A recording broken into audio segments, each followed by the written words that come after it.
तसं नव्ह तुम्ही म्हणताल ह्यांनी काय गाडीत फ्रीज ठेवून त्याचं दार उघडं ठेवलंय म्हणून असं दिसतंय का? तरी हो का ही बाहेर हाय दुकान आम्ही चाललोय पाठाचं पुण्याला.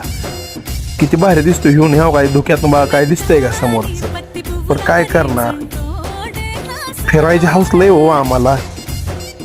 काय झाडी काय डोंगर काय रस्ता म्हणत म्हणत फायनली खेड शॉपूरच्या टोल नाक्यावर थांबलून भूक लागली म्हणून स्पेशल भेळ वडापाव मिसळ चहा या हॉटेलवर थांबलो.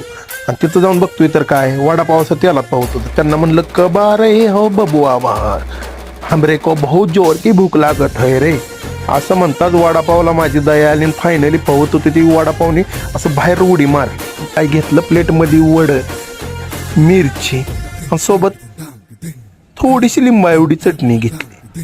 आप तुमको कौन बचाएगा रे म्हारे से असं म्हणत म्हणत वडापाव ते चटणीत बुचकळला आणि खाऊन दाखवत तुम्हाला चव आगाया राडा.